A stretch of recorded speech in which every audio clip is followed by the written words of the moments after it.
Hi, everyone, and welcome to the Please Hustle Responsibly podcast. Today, we're going to be talking about organizing and unionization in the hospitality industry. We've got Caleb and Shannon here with us to enlighten us on what all of this means. But before we get into that, I was going to check in with Christina Magro and Christina Veltri and see how they've been doing since our last podcast. How you doing, guys? Oh, new year, same bullshit. No, I'm just kidding. No, I'm remaining positive.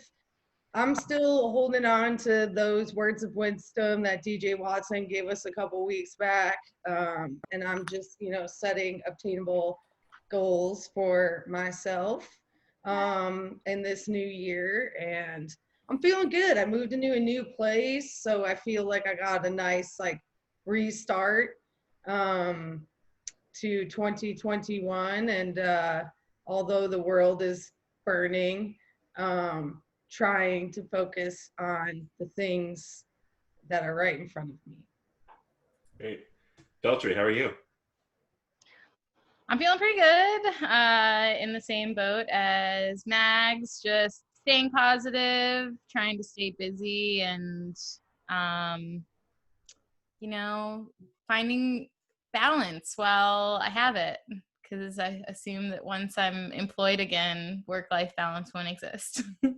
Unless I make it happen. There you go. Unless you set boundaries. Yeah, boundaries are great, and those are more of those I'm practicing now.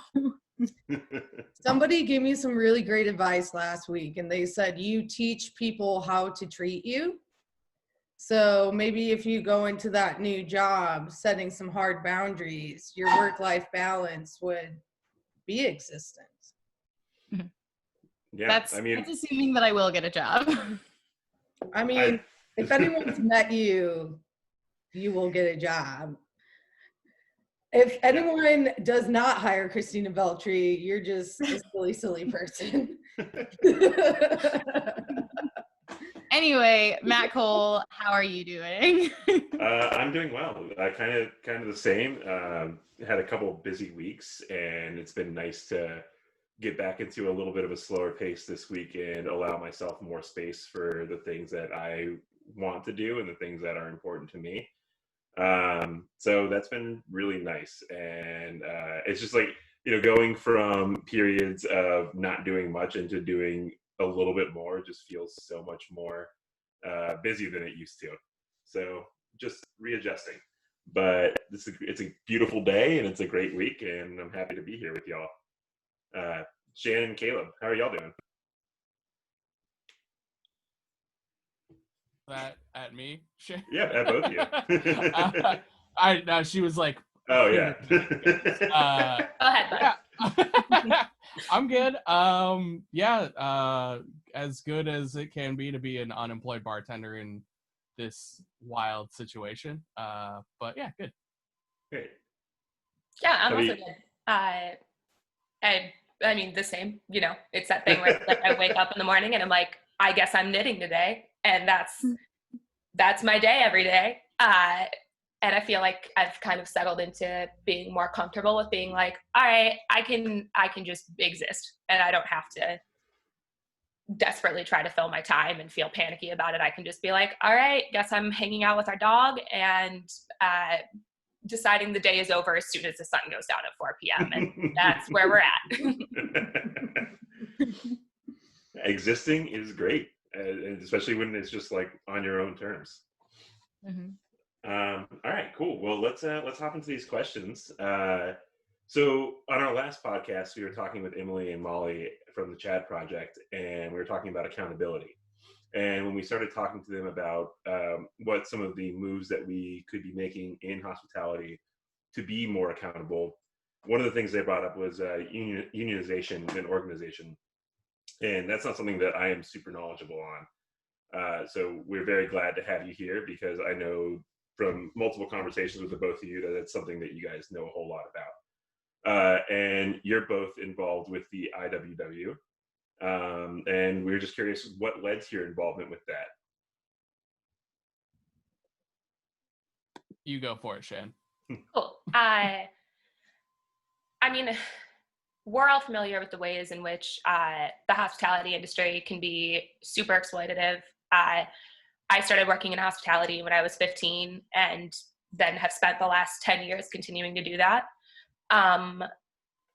It has radicalized me in a way that I really don't know that any other industry or anything else could have. I spent a lot of my late teens and early 20s very clumsily and without really having context for what I was doing, trying to organize my coworkers after realizing things like, oh, there's money missing from our tip outs, and oh, there are industries where people get breaks.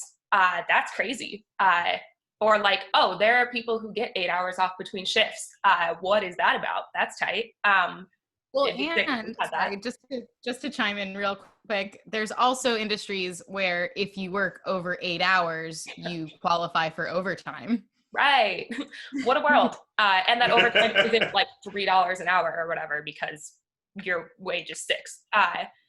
And eventually, after facing a lot of hostility from management and being let go of from a job over it, and et cetera, I started doing a lot of research and reading a lot more and reaching out to people a lot more who had a lot more experience with these types of things than I did. And nobody had ever really talked to me about unions or worker solidarity or organizing, just because it is so hard to come by in this industry. And eventually I realized that I needed a political home because I lacked the tools and the skills and language and context and backing to make a difference and to make any of the wins that we were getting in any of the places I worked to last. So I was aware of the IWW because of their incredibly lengthy history in labor organizing. They've been around for 100 years. And Over. What's that? Over 100 years, but yeah. Yeah, yes. And were a big part of the very first labor movements in the US, which is incredible. And a thing that has really stood out to me about them has always been that they have always been staunchly anti-capitalist and have always firmly believed in the power to create change being within workers and not within court systems or paid organizers or making handshake deals with management. And the idea of keeping organizing on shop floors is really, really important to me. And then over this so I'd already reached out and had met a lot of people within the IWW, and that was great. And then this last summer, when we were working on Chicago restaurant workers, a few IWW members were involved in that, and that was when I officially became a member. That's great. That's an awesome answer, and it really gives us a lot of jumping points for different things. Caleb, do you have a similar start into IWW, which is the industrial workers of the world, since I didn't mention that before? Thank you. If you weren't going to do it, I was going to do that for sure. I was like, oh, maybe we should explain what the acronym is. No, everybody has an incredibly solid base of union knowledge. What every letter, right? Yo, I'm in union organizing, and I barely know what the SEIU stands for. So yeah, for real. Or the AFL-CIO. There's so many damn acronyms. Weird flex, Caleb. I'm just the weird flex guy, apparently. Damn dog, it's full of the acronyms, Yeah. No, I'm actually reading a book right now called it's called I have it on my bookshelf. It's Internal Wars in union organizing. It's wild. But my answer is pretty similar to Shannon's, honestly. I was a little more cautious. I have never been fired from a job for organizing, but that's because I never really tried all that hard to organize people. I've talked about it with people. And then I don't know, towards the end, right before COVID was happening, I started kind of asking around like different workplaces or people that I was working with or people that I knew in the industry, like what their thoughts were on stuff. I asked a couple people who worked in like union shops, like hotels, because hotels are pretty well unionized under the I believe it's under Unite Here, which is itself a huge acronym. But so I kind of was like asking around different places. I knew about the IWW for a long time. I've been like a radical, quote unquote, for like most of my life. So I kind of was just like asking around about it. And a lot of people who worked in those hotel shops were kind of like disillusioned by their unions, because they seem to be like very bureaucratic, very like, you know, they were mad about a whole bunch of different stuff that like are not problems that I dealt with because I don't have a union in the place that I work. So over the summer, Shannon and I started working with the Chicago restaurant workers, and I ended up joining the IWW as well. There's also a podcast called Kino Lefter. I will send y'all the link to that. They have a really good episode interviewing I think she's a labor lawyer and she works with the IWW, but talking about Ellen's Stardust Diner, which I think we'll be talking about later. Yeah, I'll talk about that episode when we talk about that. She's one of the campaign organizers on that, and she's incredible. Great. Yeah, and if you send that to us, we can link it to our resources for this episode. Cool. So I know this is kind of like a very broad question, and there's probably a million answers to it, but what would unionizing in hospitality look like, and how could it benefit hospitality workers? I mean, yeah, that is a hugely broad question. Yeah. And when you sent me the questions, that's probably the one that was like toughest to answer. I was like, I don't know. It's like damn near impossible to blanket unionize the industry. Sure. There's a couple things that can happen. Early on, when we were in CRW, Chicago Restaurant Workers, we met with some IWW folks, and they were talking about this thing called I think it's an industrial branch, which is basically like a broad union for a type of work. And I've been thinking about that a little bit recently, but usually how unionizing works is you go shop by shop. Like a shop has to, like a workplace has to unionize. So it's really tough to like actually get like an industry-wide union going. And there are like some things you can do, but and the reason for that is that it's really hard to leverage power if your entire shop is not leveraging power.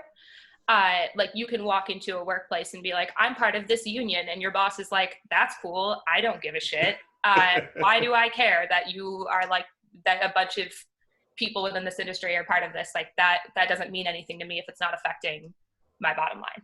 So it's like a Fernet coin. Yes. Exactly. Literally no one cares and would prefer you don't talk about it. So, I mean, does that kind of play into the differences between like a solidarity union model and a business union model? Go for it. Yes. I mean, yes and no. I think that both examples of those are still largely shop by shop, et cetera. And I mean, we can get into that.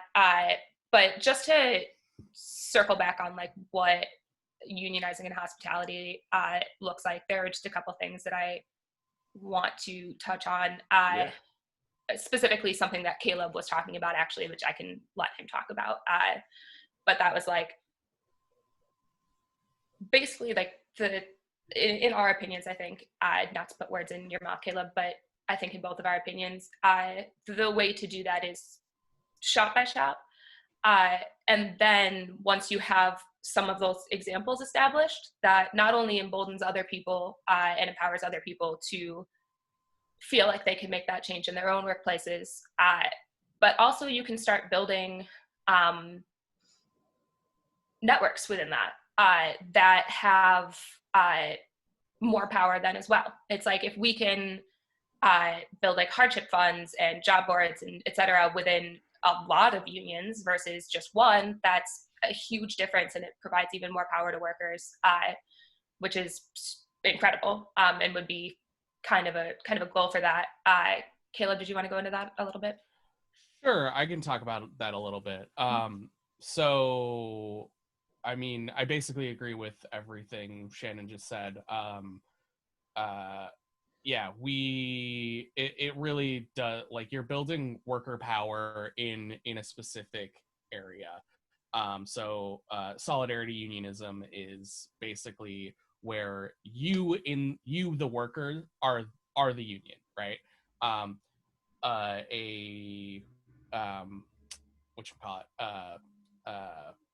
Business union is like, you have like a top-down hierarchy where you have organizers going into the shop and being like, this is what we have to do, we have to like make this action, blah blah blah.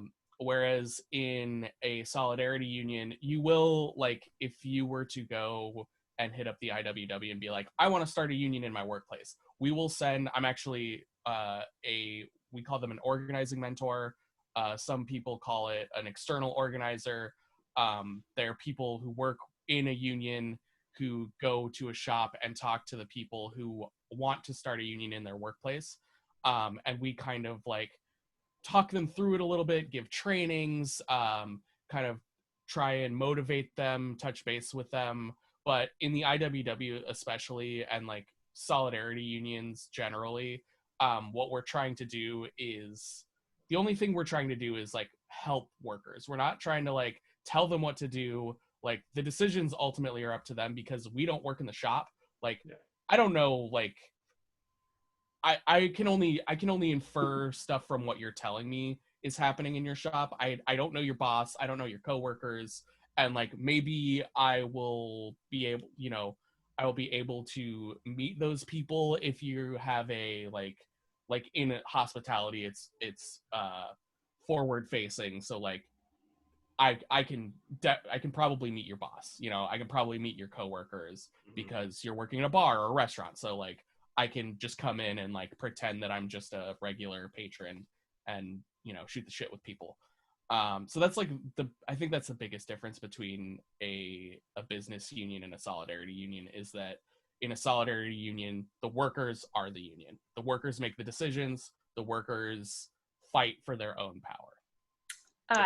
I just want to say really quick too that a big difference that I think is important to touch on between solidarity and union or business unions is that solidarity unions happen or make change on the shop floor, and business unions, most of the change that happens is through very, very specific systems that are frequently through courts, right? And so there's a ton of lawyers involved, and there's a ton of work within court systems that a lot of people are hugely distrustful of, myself included. And that to me is a really big deal. Is like, I think that you really defang a movement when you're like, all right, so now a lawyer is going to take care of that, and we'll talk to you all in 6 months and tell you what gets decided.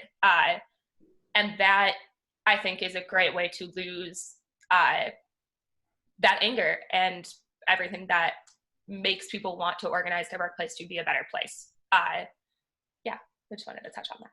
Yeah, when I was reading a little bit about them over the past week, kind of seems like, like you guys were saying, like solidarity unionism, like we are the people doing it. We are the ones that are presenting our cases. We are the ones that are arguing for ourselves, versus business union, like you said, with all the lawyers and everything. And it seems like a lot of things only get done when there's like votes happening, or like when elections are coming through involved in them. And it's just kind of like, well, here's our power and things, and you have them now, and you tell us what works for us. And absolutely. And business unions tend to get really hairy in right to work states as well, which Illinois is one. With things like, because of right to work laws, which we often refer to as right to work for less laws, because they are staunchly anti-worker, despite what that sounds like. Like right to work laws include things like banning mandatory dues payments for unions, right? So it's like in a lot of business unions, the way that your dues come out is straight from your paycheck, which is illegal in Illinois. The way that solidarity unions get around that is that it's all volunteer based. You don't have to join the union when you join a workplace. You can exist there without it. You don't necessarily benefit from those protections then, but you can always join, and it's volunteer based, and you pay your dues because you want to, not because they're coming out of your bank account. And that allows, also because there is not a union election, generally speaking, in solidarity unions, you're not campaigning for yes votes. You're more focused on creating direct action. You don't have to negotiate with the NLRB the way that business unions legally have to. Okay. Which is a huge, huge difference. Go ahead. Yeah. Just to push back on that a little bit, is that they're often, not 100% of the time, but often there is still a union vote in a solidarity union. Like you have to get 50% plus one, 50% of your workplace. That doesn't include bosses and management. And we can maybe touch on that later. Doesn't really matter. 50% of the workers plus one have to vote that they will sign cards or join the union. Right, but that doesn't have to be represented by the NLRB as a single organizing workforce or a single organizing force. Like when you have a union election within a business union, you generally essentially legally are saying that that is the thing that is going to negotiate for you, is that union and that union alone. And when you aren't doing elections in that way, you can technically have several negotiating forces, which makes it so that you aren't applicable to right to work laws, generally speaking. Yeah. But yeah, you still have to, like, your coworkers still have to want it. Yeah. It's still the work. Yeah, the workplace is still organizing itself. I have a question. Sorry. So what you're saying is you can unionize without the buy-in of an employer. Absolutely. 100%. You absolutely fuck your employer. Sorry. Like it's not they have no say. I mean, they have a say in being able to dissuade your coworkers and run horrific anti-union campaigns, which include a bunch of heinously illegal stuff and a bunch of stuff you might not think are illegal but are technically illegal. There's a bunch of ways they can run intimidation campaigns. They can run propaganda on why the union's bad or whatever. But you don't need your employer to sign off on it to become a solidarity union. They also simply will not. That is kind of the thing. I feel like that's a great question. It's a question that gets asked pretty often when I'm talking to people about this. I think because we are so conditioned to be like, how do I make my boss agree with this, et cetera. The big question that I feel like I get is how do we make this look good to our bosses? How do we make this beneficial for our bosses? And yeah, absolutely. The short answer is you don't. The idea is that all of these things that you are appealing for change have happened because your boss chose that. Right. And if given the option, we'll choose it again. And even the wokest hospitality groups are doing it. There's the wokest hospitality groups in Chicago are still paying their people $6, or I guess $8 now an hour. And that's a choice that they are making every single day. And the way to gain power in that is to not give that option anymore, is to straight up be like, we're not accepting this anymore. And it's not negotiating with your employer or getting them to see what you're looking for. It's saying this ends now, and this is how it's going to be moving forward. My follow-up question to that is that, the hospitality industry has been built on making people feel like they are replaceable. They are not an essential part of the business, and if you stir the pot too much, we can find somebody else. I feel like you said, even the wokest business owners and like the most caring business owners still operate under that umbrella of, if not outwardly making their employees feel like they are replaceable, they just do. So what is to stop an employer from just saying like, all right, well, I mean, you're all out and we will have a new staff in a week? I mean, technically nothing. Legally, your boss cannot fire you for talking about unionizing, for trying to unionize your workplace. But like I said earlier, businesses, especially in the restaurant industry, do heinously illegal shit all the fucking time, and we generally have no recourse. Wage theft in this country is the biggest form of monetary theft in the country, and that's done by bosses, and they can't get arrested for it. They can get fined for it. Yeah, that's a fact that I learned recently that I thought was really interesting and infuriating, because I've just never considered it. And it's like, yeah, sure, wage theft is illegal, but like, it's not a jailable offense. It does not matter how much money your boss steals from you. It's not a jailable offense. It's a fine. And you can certainly go to jail for stealing from your boss, but your boss absolutely can't go to jail for stealing from you. And like that, even just that right there is so radicalizing and so frustrating is not nearly a strong enough word. And yeah. Well, then even the fine that they get fined for stealing from you, it's not like it's going to you, it's going to someone else. Right, exactly. So you're still getting fucked. Yeah, you're not getting any money from that. So what I try to impress upon people, what I'm trying to impress upon the people in that I'm an organizing mentor for recently to do in their one-on-ones is to remind people, because a lot of people have this question, a lot of people are scared, like, what's to stop my boss from firing me? What's to stop your boss from firing you now? There's like literally nothing. The campaign that I'm on right now is like a revolving door currently. There are people getting fired and let go of left and right for petty shit because management in that office is just like a bunch of petty assholes. So there's nothing stopping you from getting fired now. The only thing that's going to stop you from getting fired is having that organization in place, having that solidarity union in place. And I really want to make that clear that like it's the most frustrating thing to like get across to people, because they think, you know, you can just walk on eggshells around your boss and you won't get fired, and they can literally fire you for anything. Right, like if you're gonna get fired, you might as well get fired for doing the right thing or trying to affect change. For anything you believe in. Yeah.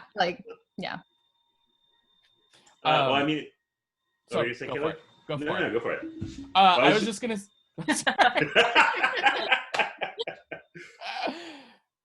Caleb, go for it. Okay. I was just gonna say the preamble to the IWW Constitution. I don't have it memorized, but I have it pulled up. The first paragraph is 2 simple sentences. The first sentence is, the working class and the employing class have nothing in common. There can be no peace so long as hunger and want are found among millions of the working people, and the few who make up the employing class have all the good things of life. And like, that is as true now as it was written 100 and whatever years ago. Well, what I was gonna ask, and when we were talking about the solidarity unions, and in regards to like everything that we were just talking about, when we first talked about this, when I was talking with Shannon, she brought up the Stardust Model, and that's something that I did some research on, and is like a very, very, very interesting thing, and really incredible story, and it kind of like encapsulates like little bits of everything that we've kind of been talking about this. So if you guys wouldn't mind like talking about the Stardust model with us and where that came from and how it's kind of built up a lot of movements, that would be awesome. Yeah, absolutely. I'm gonna try to get through this like a little quickly and not get into too much detail, because obviously there are people who are way more qualified to talk about it than I am. And a lot of the information I got about this is from a very specific podcast episode. The podcast is called Kino, Kino, Lefter. And the episode is called How to Fire Your Boss. It's super short. It's like a half hour long. It's great.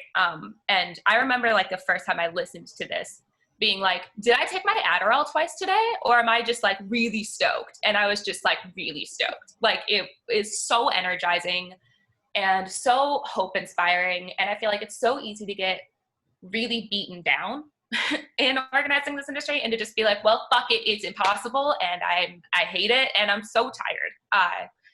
And like just having like little moments of like, oh my God, yes, things can be good is so exciting. And that was how this made me feel. And I could not recommend it more. But so essentially like the gist of the Stardust model is that Ellen Stardust Diner is a tourist attraction in Times Square. It's super popular. There's generally like lines down the block to go there. Generally the thing about it is that the front of house staff there are also trained performers who sing like show tunes and Broadway hits in between taking orders. It is always slammed, you know, super, super crazy high volume place. In 2016, they created a union within the IWW that was largely spurred by, I mean, the routine abuses of the hospitality industry that then were inflamed by a complete management turnover that made everything worse. And essentially, a lot of Stardust employees began reaching out to unions. The IWW is the only one that responded. Eventually, they created the Stardust Family United union, which is incredible.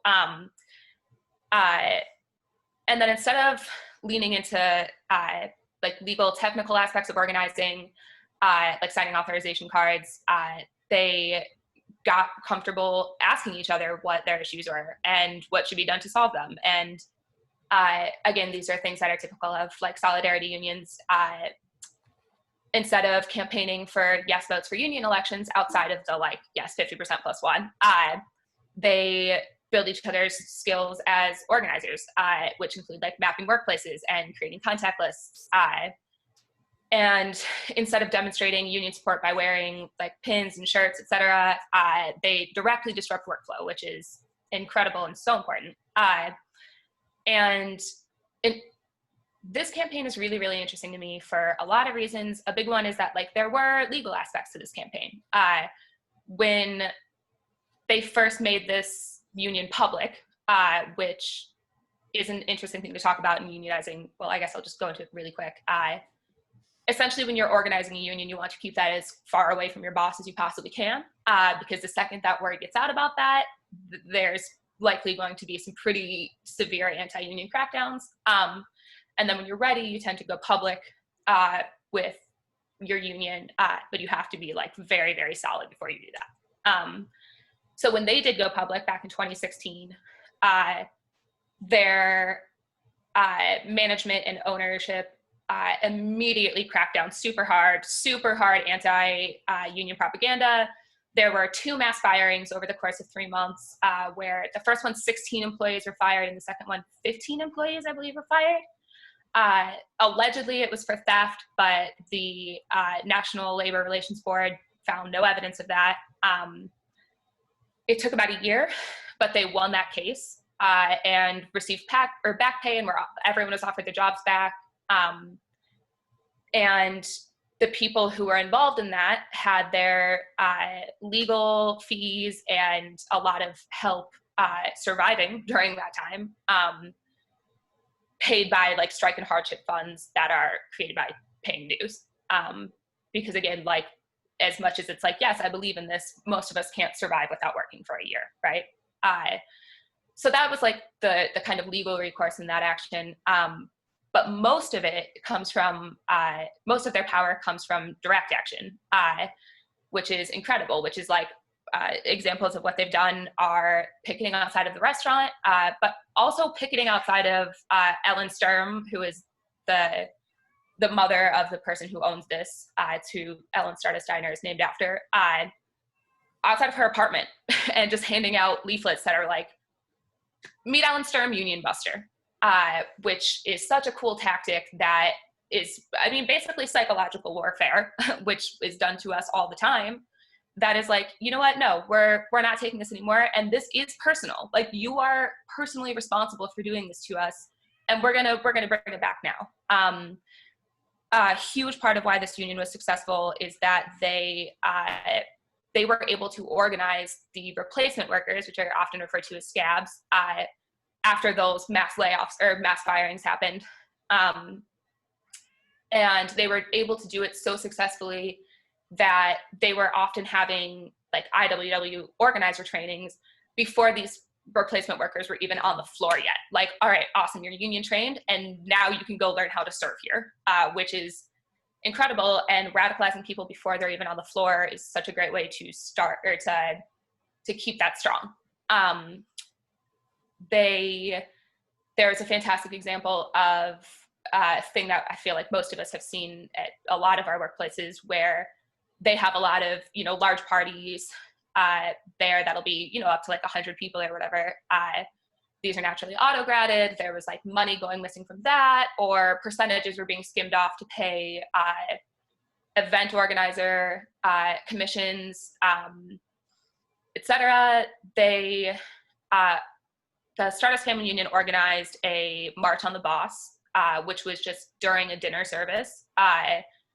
They did not walk out. They simply put everything down and went into a manager's office and said, this is when this will end. Like, this is how this ends. You are going to not skim off of our percentage at all, ever. You're also going to raise our autograph percentage from 15 to 18%.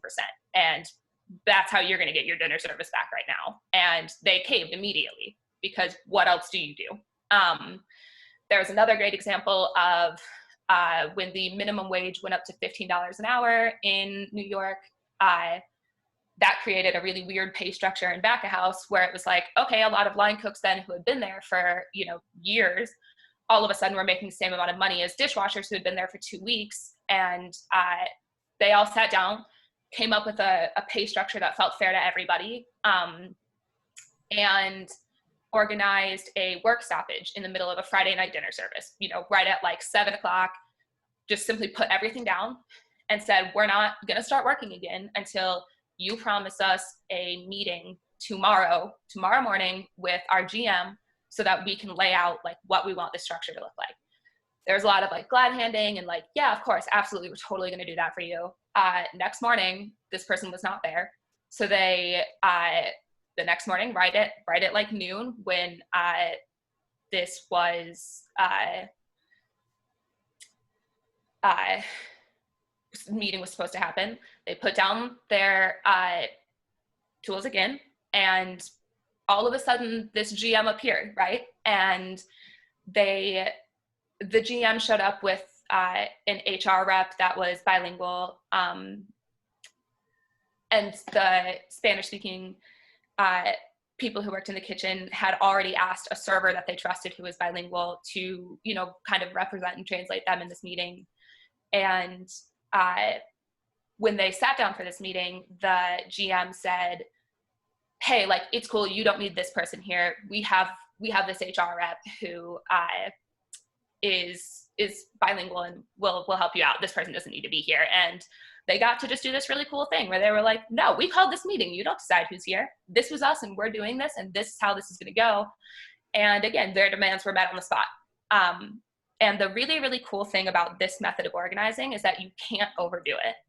And that's like the biggest takeaway for me, is that it's like, if you and your coworkers know that anytime there is something wrong, they had like a thing where there were like some stairs that led somewhere that were, you know, old and metal, and people were like getting hurt on, and they were like, all right, you guys have 2 weeks to fix this and to make this more safe. And those demands got met the next day because their bosses are generally terrified of them. And that is like the energy that I want to see in the world. Is like, your boss should be scared of you. Your boss should be afraid that you're gonna leverage power and cost them money. And that is like how the coolest organizing gets done, in my opinion. And when I was doing research for this podcast, just learned that they have continued to do that through the pandemic. And guess who's all getting paid during the pandemic? Everyone in that diner, which is, again, just like an incredible example of something that I don't believe could have happened in a business union, and certainly could not have happened without organizing. And that was a super long-winded way to explain that, but cool structure. And I would absolutely encourage everyone to do research on it because it's so energizing and hopeful. I think that you brought, like, all of that was amazing, but one of the biggest things that I took away from it is, whether it was conscious or not, like the knowledge that HR works for your employer and not for you, and like advocating for your staff to speak for yourself rather than involving HR, which is always going to side with the business and the business owner. Right. I think the first time I ever heard this, I think Reagan Draper from Chad said it in like a Zoom call they were having one day, that just HR is cops. Yeah. And they are. Like, HR is always there to protect your employer. They are literally never there to protect you. And that is like a super important thing to recognize, because I think everybody gets burned on that hard like one time, and then it's like, oh, okay. And if you don't have to make that mistake, that's great. Yeah, I mean, like, even the name HR, what it stands for is human resources. They're treating you like a fucking resource. They're not treating you like a goddamn human being. Like, yeah, that's all I wanted to add. It just makes me real mad. Love that. The last HR person I spoke to, I told, shouldn't you be a resource for the humans and not a resource for the business? And she just looked at me like, I was like, sorry, I just don't want to speak with you any longer. You do nothing for us. Right. For the majority of hospitality outlets, let's be honest, like the mom and pops, the smaller guys, like HR doesn't even close to exist. So usually HR is the same person in charge, and HR usually is you're considered HR if you submit payroll, which is like a highly problematic thing, but I'm not even going to get into that. Yeah. So like an overstressed and undertrained person. I'm pretty sure just our payroll person was our HR person. I literally don't even know who it was. I worked there for 2 years. I have no fucking idea. Yes, I can answer yes. Our HR person was our payroll person. Do you ever just like look at your life and are like, dear God? Most of the time. Hey, I mean, who isn't right now? You know, like honestly, at the rate that I was going, I'm just happy to be here. Yeah. For Yeah. real. Yeah, that's fair. That's fair. Well, so kind of piggybacking off of like what you were just saying, Shannon, there was something in there that I was really interested in, and that was the different methods that the front of house and the back of house brought to this model.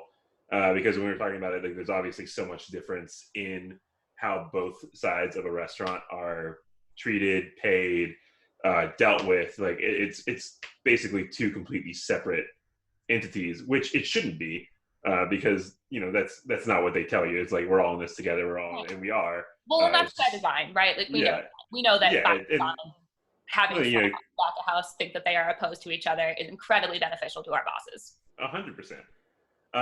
And is that something that that could inhibit unionization? It seems like it's something that was made to be functional in the Stardust model, but I doubt that they just all came together immediately and we're like, okay, cool, we got this on our own separate fronts. Like, I mean, what are some of the issues with that could be present, and like what can we do to change them? So I think that the biggest thing that generally makes front of house and back house feel like they are in opposition to each other, and like I've worked on both sides of this. I've been a line cook and I've been a bartender, and I feel like pretty comfortable talking about this. A lot of it is pay structure, right? And the way that we pay people within hospitality is fucked up on so many levels. It's like obviously not worth really, really delving into. But like, I think that the first barrier to break down when we talk about this, and I know Caleb and I have talked about this a lot recently, is just undoing this thing in people's heads, including our own, that says if somebody makes more, I'm gonna make less. Like, if I have to tip my back house, that's less money than I get, or whatever. There are so many different options when it comes to bridging the gap of front of house and back house pay scale, because it's fucked up for both parties. Any of those options, I think people get really, really scared that they're going to lose income and lose stability based on, you know, other people being able to have more. And I think that the really important thing to undo in our heads and to reframe and to rewire is that like there's enough for everyone. There is. And like the fact that we are so afraid of losing anything is very intentional, and it has been done to us by our bosses. And there is enough to go around. And like this scarcity thing where like people, we just like have it so ingrained in us that if somebody gets more, I get less, or that like bargaining for more power for these people means less power for me, is so ingrained in us, but can be undone. And like that happens by proving that like we can trust each other and that there is enough, and that like front of house is not the enemy of back of house because of like tips, etc. Your boss is everyone's enemy, right? Like where we end up finding that we have enough to go around is when we take it back from our employers. It's not when we all redistribute $20 within each other. Like that's not what wealth redistribution is. I'm so frustrated seeing that a lot this year. It's when we say like, no, this, you know what? Maybe my boss doesn't get to make all 17 of the dollars that this cocktail cost that I just made, that I made 300 of this hour, and they paid me $6 for that. $6 for that hour of like, how many $17 cocktails did I make? How many plates that cost $30 did you make? Like when we like look at that and like frame it that way versus like, okay, well now I have to tip out back house, so now I'm making less money or whatever. I think that it's much easier for us to all like come together and be like, no, let's take that from our boss and not from each other. Yeah, that's, you know, it's house more and split tips more equally. Whatever. There are so many options there, but it comes from your boss taking a hit, not y'all. Yeah, and there's legal ways to do it, and it's, you know, paying servers more, and then you can make adjustments in different things. And it's funny. I mean, it's not really funny, but it's, you know, there's cooks that I've worked with that I've talked to that are like, you know, we're at the bar, and they're like, oh man, the server made so much more money than me. This is fucked up. And then when they go and open up their own place, they don't really change any kind of structure, because then they realize like, oh, I have to pay them more in order to legally redistribute everything in an equal way. That seems kind of fucked up. And when I made my business plan, I didn't actually plan to pay anyone appropriately. So fuck that, right? Right. And I think that that's been highlighted so much in these last few years, and I'm seeing such an incredible resurgence of people being like, you know what, actually fuck my boss, which is awesome. And at this point, like, I'm like, I have no sympathy, right? Like I have absolutely no sympathy for what my bosses are going through right now. Like if you did not put into your business model what you were going to do if something crazy happened and how you were going to take care of your people, and if you did not build your business around making sure that your employees were taken care of and paid in a way that was equitable, and I know this gets said a lot, but like if you can't afford to pay your people what you know they should be making, you can't afford to be a business. And I don't give a shit about your vision, and I don't give a shit about your passion, and I don't give a shit about anything. You don't need, like, not everyone who wants to have a restaurant needs to.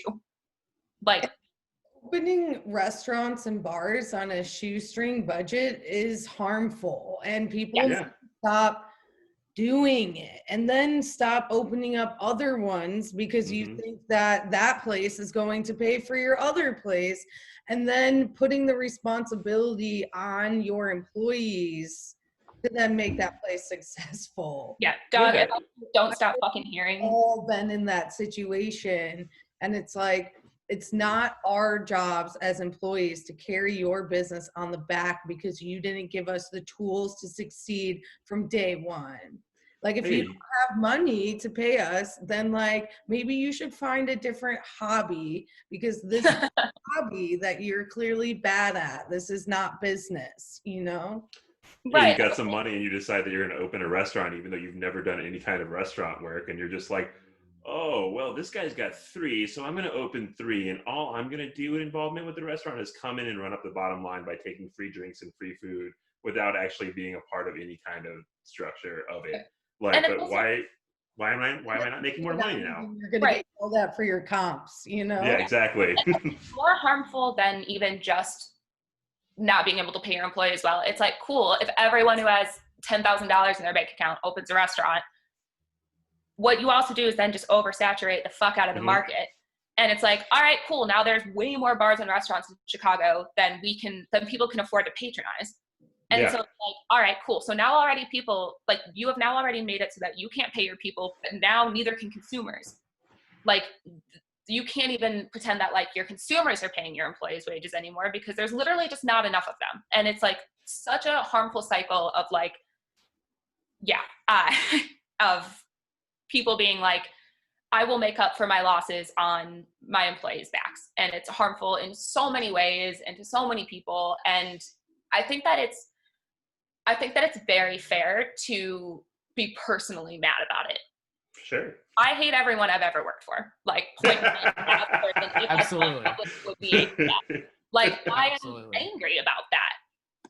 Okay, so this is actually perfect. This is a perfect segue. So say I'm you, Shannon, and I hate everyone that I've worked for, and I'm like, you know what? I'm sick of feeling this way, and I would like to create change. Like, what are the steps that I take as an employee to start the unionization process?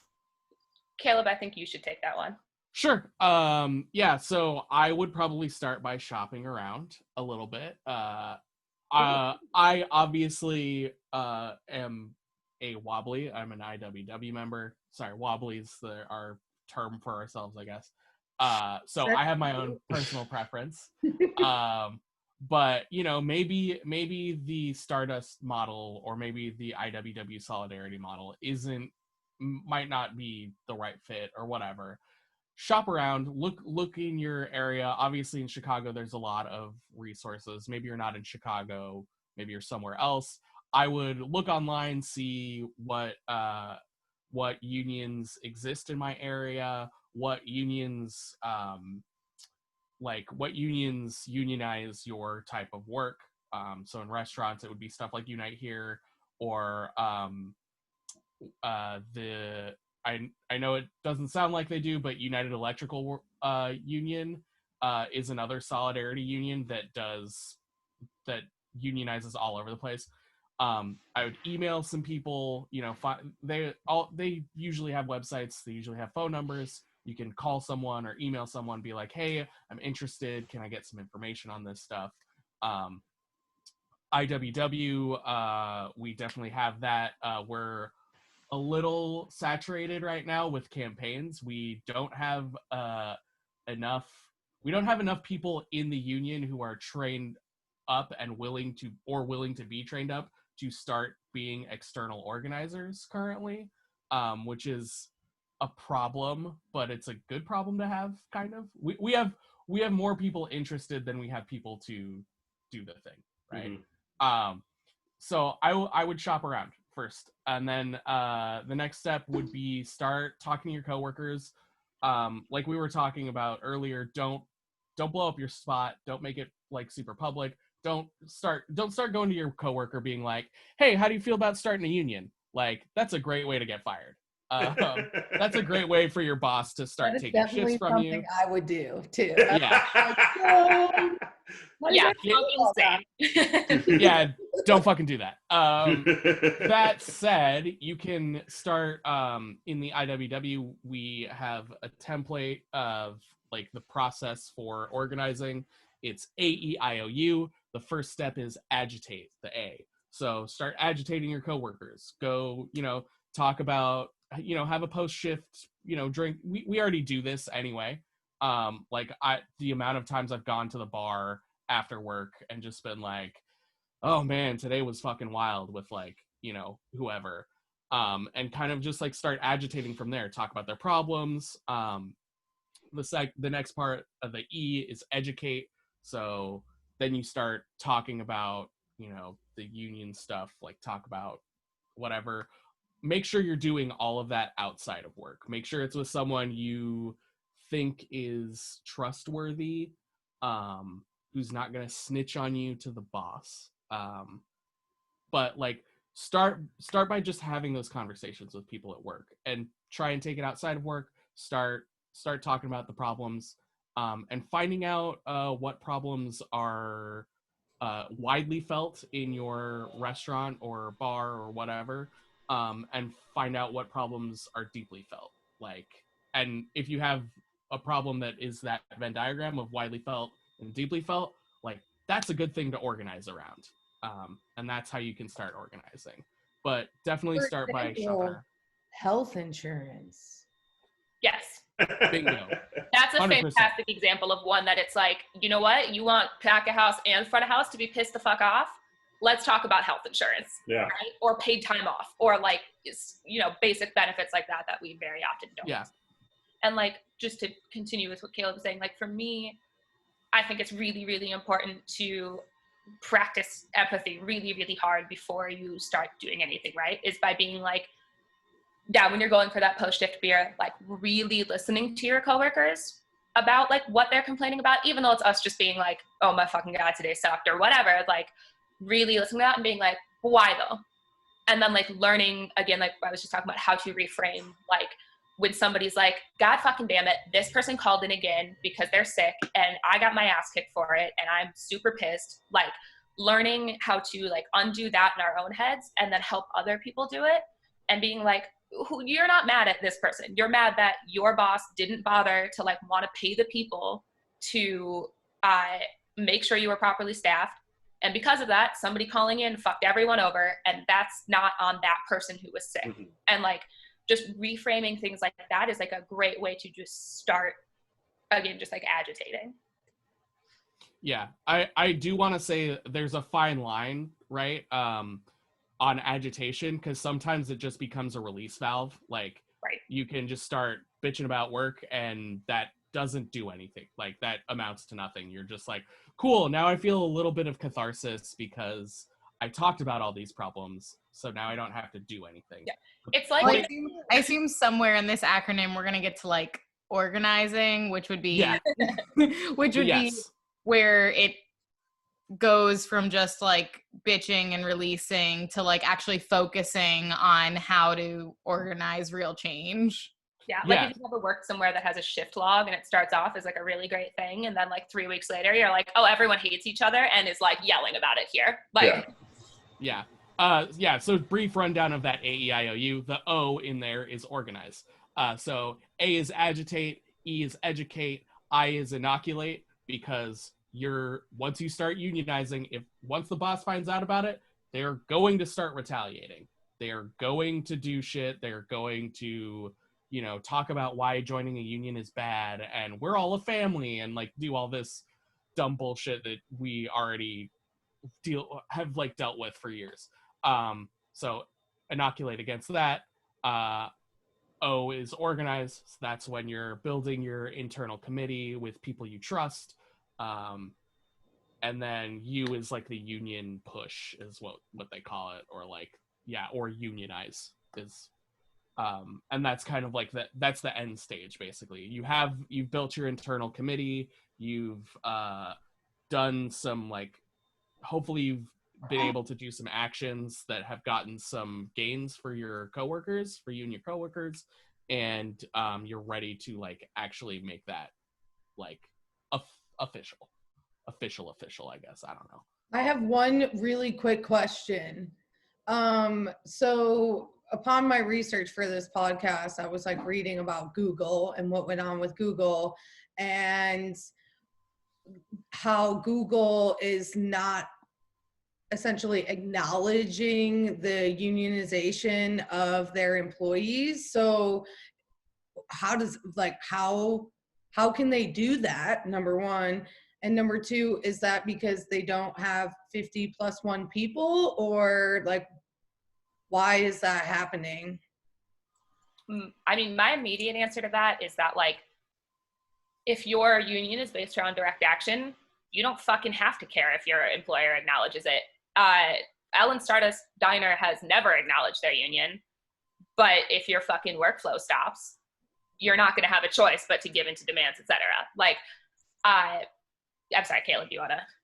Yeah, I'm not. I know I know that Google employees started a union. I don't know too much about the goings on there, but I agree with Shannon. Like, it doesn't really, if you're organizing, if you're pushing your workplace, if you're doing direct actions like work stoppages, marches on the boss, there's a bunch of other stuff you can do. This is actually a good point I want to touch on is especially in the restaurant industry, we have a tendency to want to make things like public, like quickly. We want to do a big show of like our organizing effort. That's not going to get the goods. If you don't have the internal structure like built up at least a little bit already, like that's a recipe for disaster. I don't know if y'all saw what happened with, and I'm not trying to disparage them, but what happened with Colicchio in what is that, Minneapolis? I can't remember where Colicchio is based out of, but they tried to make it's a coffee chain. There's one in Chicago, but they tried to do a union campaign, and they started with like a very public facing petition, I think. And as far as I know, I keep looking into it, and I don't see any more news on them like having a successful union effort. And maybe they are being successful. A lot of that stuff is underground. We in the IWW, we're trying to work on talking about our victories a little bit more, because, you know, we want to like make this more popular and show people that we actually get the goods. But my assumption with the Google thing is that, yeah, if they're doing direct actions, it doesn't fucking matter. Like, who cares if your boss acknowledges your union? If you acknowledge your union and have enough people to do an action that affects their bottom line, it's really about affecting their bottom line, right? Like, at the end of the day, when you're doing all of that stuff, you're trying to you're trying to hit them where it hurts. And I really hope the Google employees are going to be able to do that. So yeah, that's my long, windy answer to that. Moral of the story, it doesn't matter if it's acknowledged, and don't spill the beans too early, y'all. Yeah. Yes. That was a big thing with Colicchio, is that they were on the receiving end of a huge anti-unionizing campaign by Colicchio. The second that people started talking about it, they started talking about closing shops, which is a super common tactic in anti-unionizing, is like your employer being like, guess we have to close that store then. And that's super common, and other things like that. And it was just like such an insane thing to watch a place called fucking Colicchio be like, please don't organize. Like, oh my God. That was fucking bonkers. I honestly forgot that happened, because this year has been such a nightmare. But I just remember being like, oh my God. How fucking dumb can you get? Also, like, one thing to consider when, like, something like Google or whatever, and obviously Google is a huge company that's already not very sympathetic, but when your employer does decide that they're not going to recognize your union, they look like dicks. And to the public, they are much less sympathetic then and look way more like they just don't care about their workers, which is honestly not a bad thing for your union. Yeah, really getting that, like, getting that as a thing to rally around is a good thing. Speaking of another, like, shut down, another place that didn't acknowledge unions, Tartine Bakery in the Bay Area at the beginning of 2020 had a big union effort.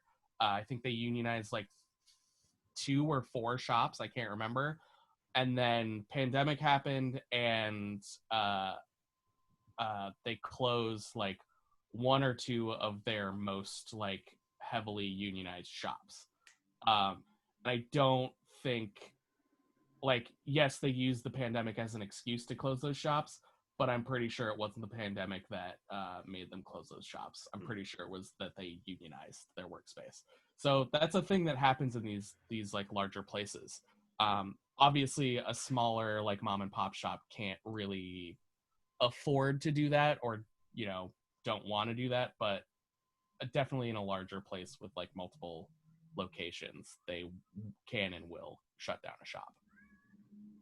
Well, and I think, you know, going off of hit 'em where it hurts and what Shannon said earlier, like, if you can't afford to have a successful business that is also fair to your employees, then not everybody deserves a business. Like, Yeah.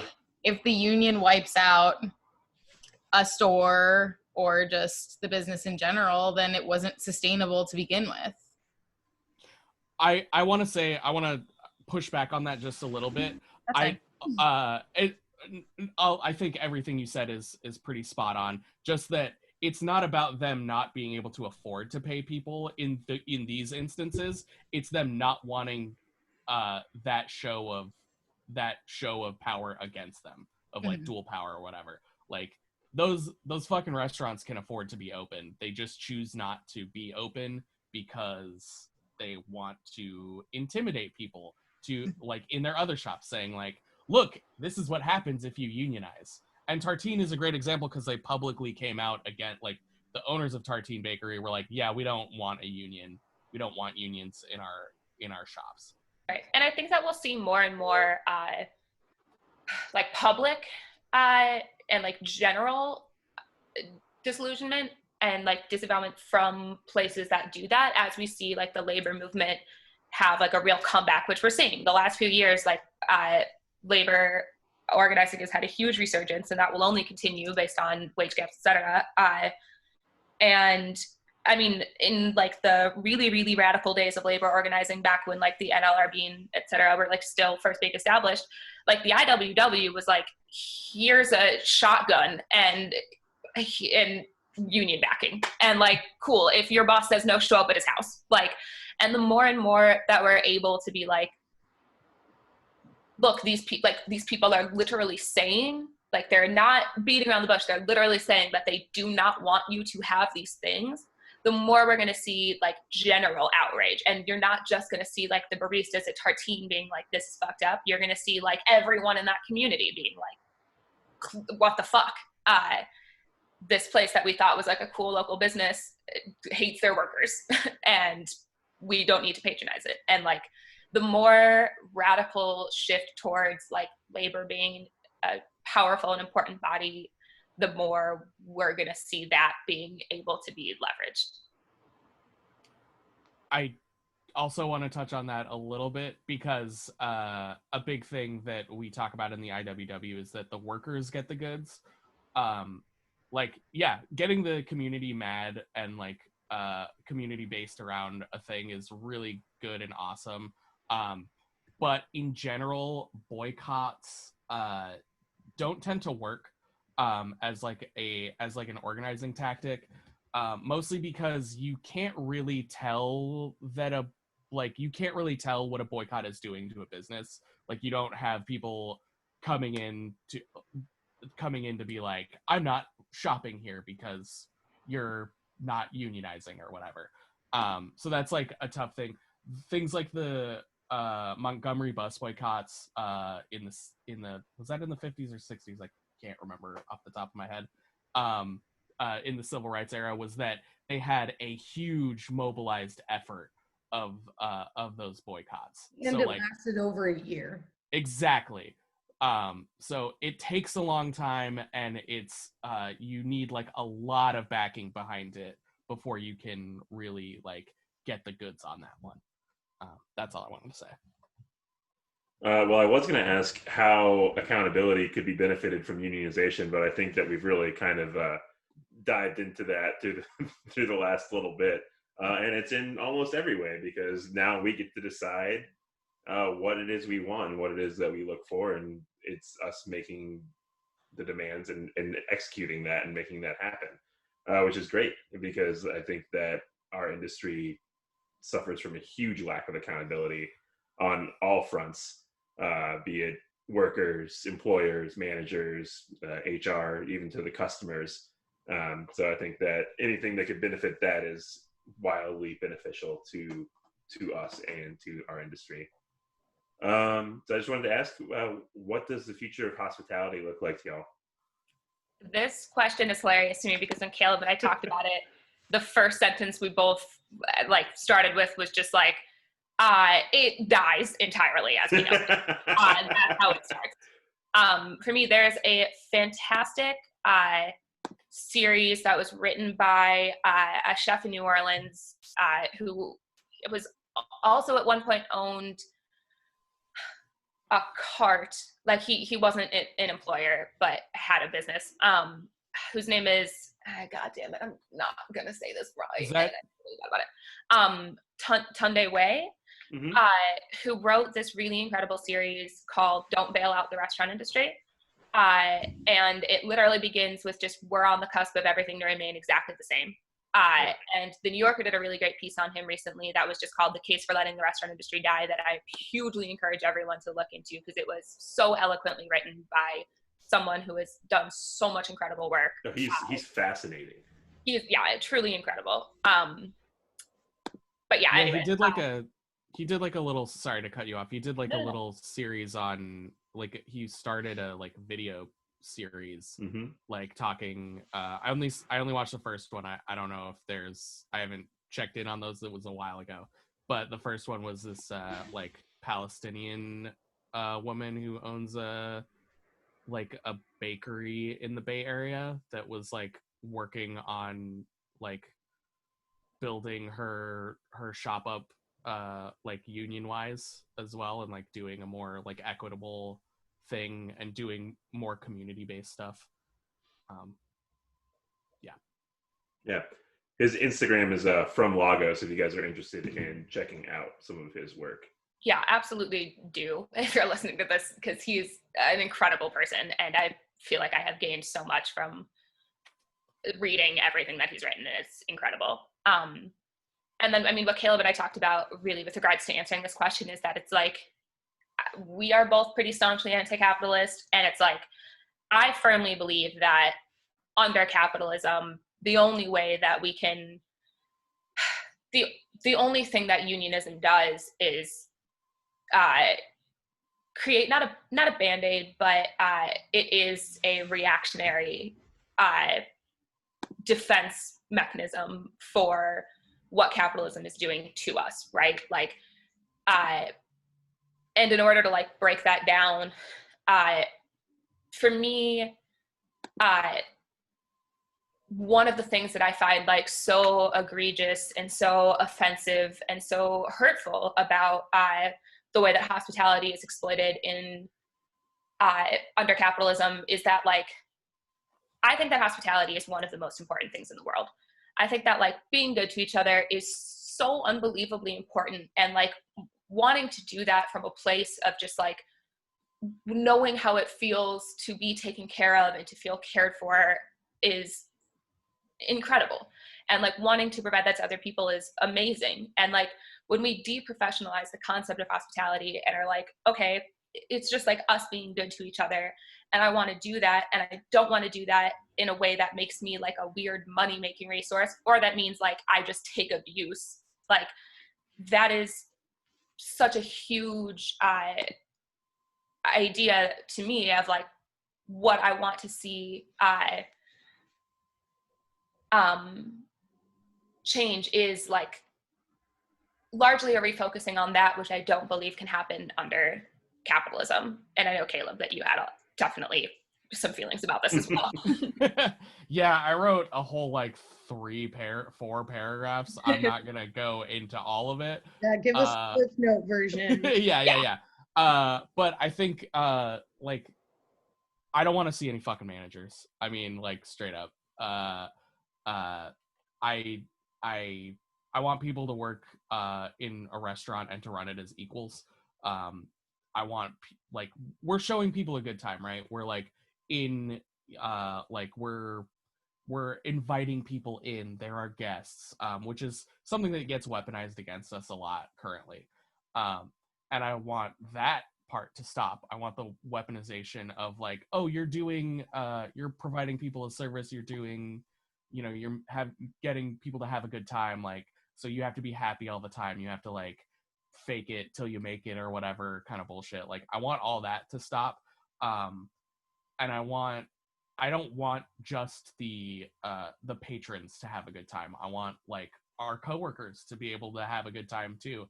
And by that, that means like being able to be like financially secure, being able to feel safe in the workplace, being able to like not just like physically safe, but like mentally, emotionally, like all this stuff. Like there is a huge problem with sexism, racism, homophobia, transphobia, all of that stuff exists in the hospitality industry to a huge degree, and I really want that to like not be a thing anymore. And I think that starts what? Nothing, never mind. Continue. And I think that starts with like building worker power and having workers hold each other accountable to each other. And to the question that Matt had that we kind of talked about throughout this whole thing is that currently the only people who are accountable are workers to their bosses. Other than that, there is no accountability. And we gotta like change that. Like we keep us safe, and we should keep that in mind. I think that what both of you said was amazing answers. I know for a fact that myself, Christina, and Matt talk a lot about the dehumanization of hospitality workers, and just like commenting on what you said, Shannon, about what hospitality is and how important it is, not only like as a profession, but as a human. Hospitality is not a one-sided thing. It's like, as a host, you invite people in, and as a guest, you respect those people that invite you in, because it should be a good time. I mean, the base level of it is throwing a party, but it's okay to make money off of that by having a restaurant or a bar. But the fact is, if you are a host inviting people into your home, those people don't disrespect you. Those people don't treat you like shit. They appreciate and respect the fact that you're not only nourishing them with food, but you're also like nourishing their minds, nourishing, like you're giving them a full experience and allowing them to, which is the way that like we treat each other in our personal relationships, right? It's like if one of my friends is upset, I'm like, yeah, I'm coming over, I'm making dinner, we're gonna sit, and even if we can't fix this, we're just gonna sit with it together, right? Like that is like hospitality, just like in the world. And like the way that I would treat like the people that I love and care about, and even strangers, is the same way that like I want to be treated. And if part of that is like, okay, so this person that I love and care about, or just this person I don't know, but I'm, being hospitable towards, if somebody is doing something awful to them and treating them in a way that is less than human, like, I'm gonna kick their ass, and like, that's that. And like, I want to see that same energy in hospitality. Like, I want to see people be like very aware that like you have to treat people the way that you want to be treated, or like you're just gonna get your ass kicked. Like, I'm tired, this is where we're at. And it's well, and that directly relates to what Caleb is saying about racism, homophobia, like transphobia, because that's not only a problem that's coming from the top, it's a problem that's coming from the guests and is being inflicted on guests. Like, the fact is, these different people surround us on all sides. So if we're not inclusive, we're like, you're attacking everyone. So being exclusive to different people is really just having a war zone within yourself, and like, you're not going to win. Like, you're going to have a guest that is of a different race, of a different cultural background, religion, sexuality. You're also going to have coworkers of this, like, so we can't just all be fighting each other. Otherwise, there's no hospitality in that. No, and like, encouraging that behavior just like creates like a bigger problem in the rest of life, right? Like, if somebody thinks they can get away with treating people shitty in restaurants, like, those are the same people you see on Fox News at a fucking Trump mob, who then get fired from their jobs and are like, I don't understand how that happened. And it's like, I guess you've just been conditioned to think you can just get away with shit like this, and that's not the real world. For sure. And it doesn't need to happen in hospitality either. Yeah, Yes. if a guest in my home had treated me the way I've been treated by some guests in the restaurants that I've worked at, holy shit, like, they would not be in my house anymore. Right, they right. would get kicked the fuck out. Right. And it's like Sorry, go ahead. No, go ahead. Or if your family treated you the way your employers treated you, you would likely shut them the fuck out. Like, sorry. 100%. Also, like, 100%. that's an actual bond by blood, is family. So you're like forced to love them to some extent. But the fact is, like, using family as a weapon of treating people less than when you have no actual connection to these people is such a fucked up psychological. It's a manipulation technique. Yeah. Absolutely. And that's why I'm like, I feel no sympathy for employers who are like harmed. Like, I think my favorite example of the Stardust campaign is the like, we went to the owner's fucking mom's house and stood outside and we're like, they didn't even have any demands for that. That wasn't even an action. That was just like, fuck it, let's do it. Because it's like, you know what? We've been taking this for so long. And like, you get to have it back a little bit now. Yeah, for sure. Cool. Well, that was amazing. That was all great and super informative. And I'm really grateful for you guys to come on today and share all this knowledge with us. Beltree, Mags, you guys have any other questions? No, I think we're good. Everything that we've referenced in this podcast will be in the description with links, so you can check out that other podcast that they were referring to, and then the articles as well. And then we will also be we will be